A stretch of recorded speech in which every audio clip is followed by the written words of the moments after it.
Welcome to Spring Into ETF Investing. On today's special episode, our panel of guest speakers will be discussing ETFs to help you manage risk in the current environment.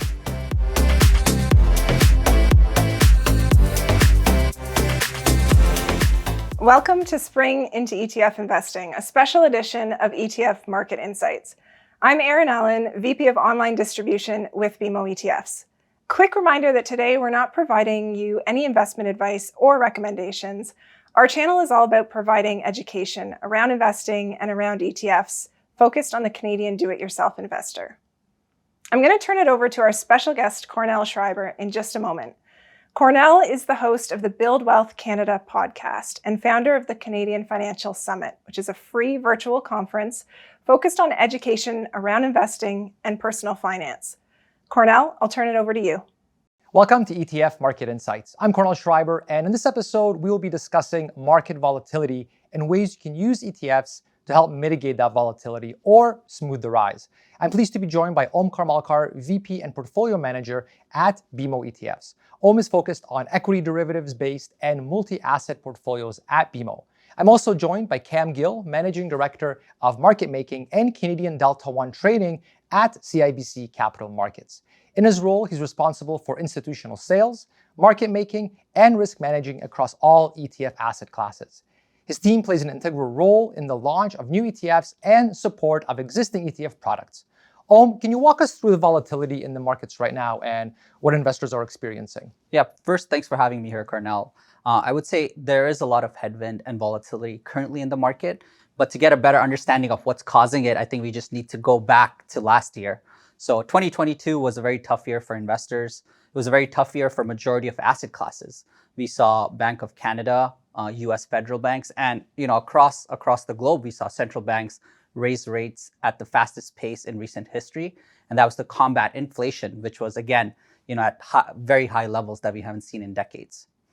Because of this pace of rate hikes that we saw equity market valuations take a hit. We saw, particularly growth equities take a big hit.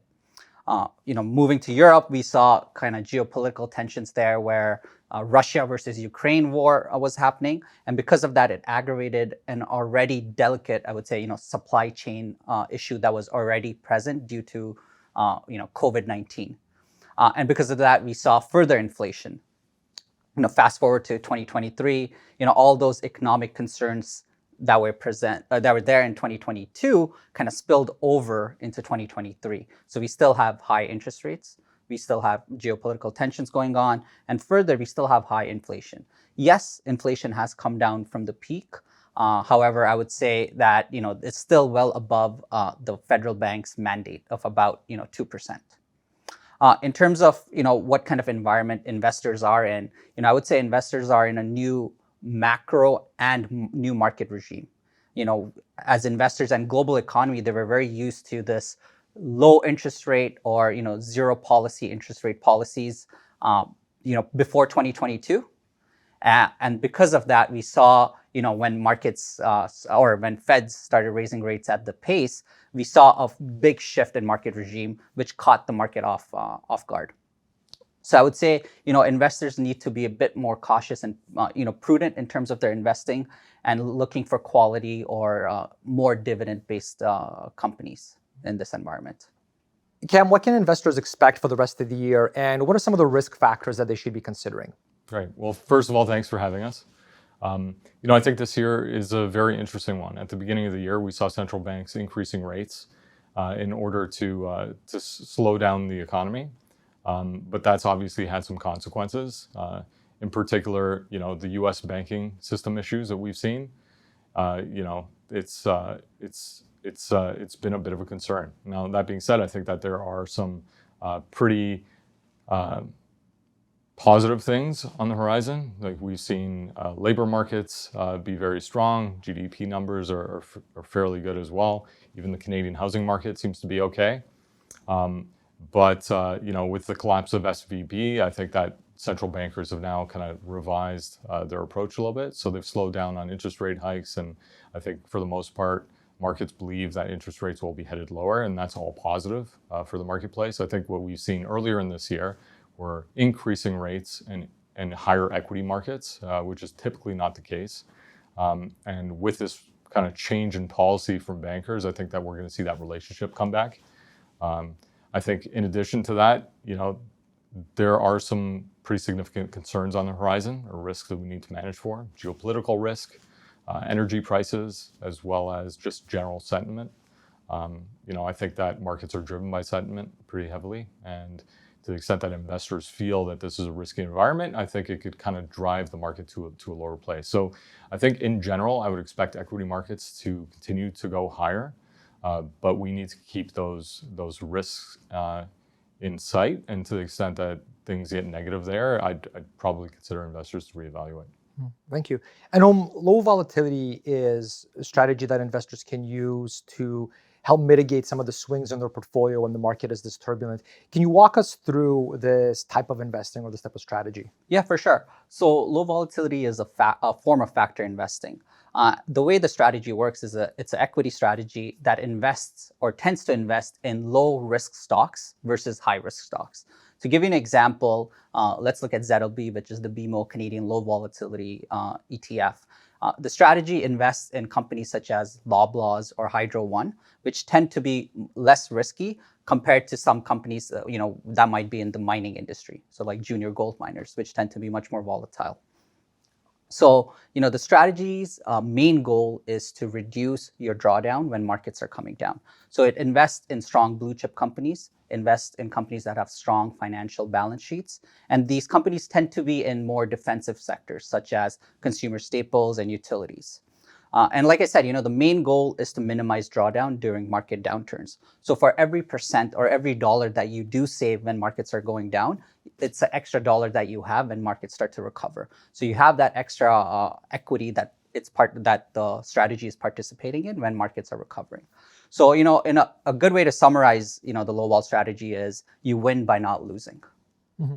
Now, typically, as an investor, we hear that if we want a higher expected return, we also need to take on more risk. So with this type of strategy, are we potentially limiting some of our return because we're trying to decrease that risk? That's a great question. So I think the statement of, investors need to take higher risks to earn higher returns can be a bit misleading. And, I'll give you an example. Let's take the TSX, right? And we can break down the TSX into 4 buckets. Let's say there's the dividend growers and dividend payers. So these are companies that are either growing their dividends on an annual basis and, or paying them on an annual basis. There's your non-dividend payer companies. And then the last bucket would be your dividend cutters. So these are companies that are actually cutting their dividends. And if you look at these 4 buckets over a 30-year period, you'll see that the total return that you achieve from the dividend paying companies and the dividend growing companies is much higher compared to their counterparts. And now I know the next question is, what about risk? So even if you look at kind of the volatility of these companies, they tend to be lower versus their counterparts. So if you kind of take a step back and we kind of look at it from a high level, it's not really a big surprise. Why? These companies that are paying dividends and they're growing their dividends, these companies tend to be companies that have strong financial balance sheets. These companies tend to be leaders in their industries. So therefore, when markets are going down, these companies tend to have a much stronger balance sheet compared to some other companies. So they don't need to go and borrow money during these market turmoils. Again, I'm not saying that these strategies will outperform in every single market cycle. There will be times where, for example, low volatility strategies would underperform the broad market. So if you look at 2020, 2020 was recovering out of 2020. We saw interest rates at almost 0%. We saw a very risk-on rally. So we did see strategies, these defensive strategies lag the broad market. However, for investors who are investing for the medium to long term, these strategies are great as they provide great risk-adjusted returns over that time period. Awesome, thank you. And Cam, switching things over to you, what should investors consider when they're reviewing the different low volatility options out there? Sure. So, I think from a volatility perspective, the categories that most investors lean into are diversification, which is probably the most popular way to kind of manage for volatility. The second is avoiding or limiting securities that have high volatility. And that's similar to ZLB or ZLU. These products do that. The third is cash, which is a very popular option, but obviously that comes with some consequence in terms of performance in the long run. And then lastly, there are products or wrappers or structures that people can adopt to kind of limit volatility.